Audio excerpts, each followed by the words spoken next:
Diqqat qiling, O'zbekiston fuqarolari uchun shoshilinch yangilik. Xushxabar. O'zbekistonda 1-aprel sanasidan boshlab qonunchiligimizda va O'zbekiston fuqarolarining hayotida nimalar o'zgaradi? O'zbekistondagi barcha o'zgarishlar, xushxabarlar, oyliklar qanchaga oshishi, pensiya va nafaqalar kimlarga qancha to'lanishi, bola pullari, moddiy yordamlar qancha bo'lgani haqida barcha savollaringizga ushbu videorolikda javob topasiz. O'zbekiston fuqarolari ushbu videorolikni ko'rishingiz shart. Assalomu alaykum, hurmatli tomoshabinlar. O'zbekiston va jahonda sodir bo'layotgan eng so'nggi va dolzarb xabarlarni o'tkazib yubormaslik uchun hoziroq like bosib, kanalimizga obuna bo'lishni unutmang. Like bosgan insonning qo'llari Ka'batullohning devorlarini ushlasin. Diqqat qiling, 1-aprel sanasidan boshlab O'zbekistonda nimalar o'zgaradi? Shuhidan mana YouTube kanali. Siz azizlar uchun 1-apreldan boshlab O'zbekiston qonunchiligida ro'y beradigan barcha yangiliklarni siz azizlar e'tiboriga havola etadi.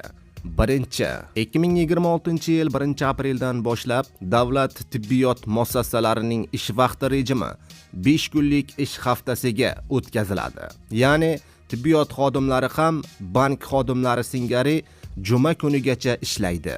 2026-yil 1-apreldan ko'chmas mulk obyektlari ishlab chiqarilganligiga 10 yildan oshmagan M, N, O va G toifaga kiruvchi transportlar uchun to'lovlar faqatgina bank kartalari yoki elektron to'lov tizimlari orqali amalga oshiriladi.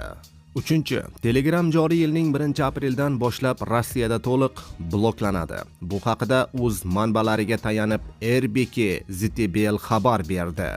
4. O'zbekistonda endi naqd pulmi yoki kartami?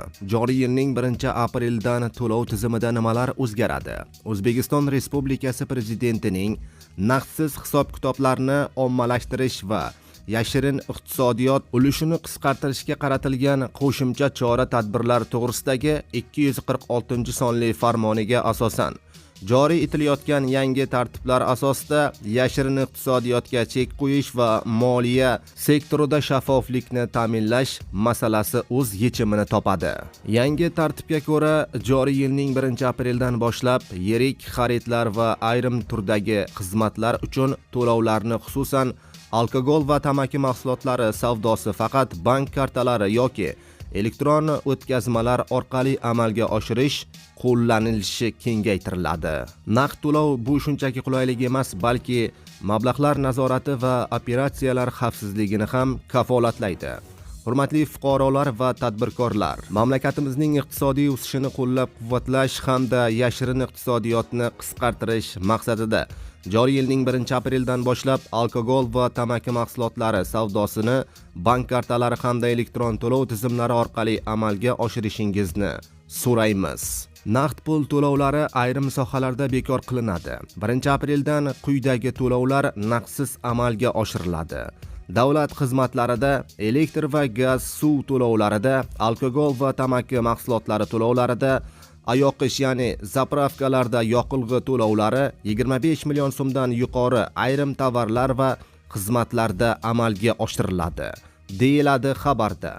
Aziz do'stlar, xabarlar ostiga like bosib, yangi va so'nggi xabarlarni o'tkazib yubormang.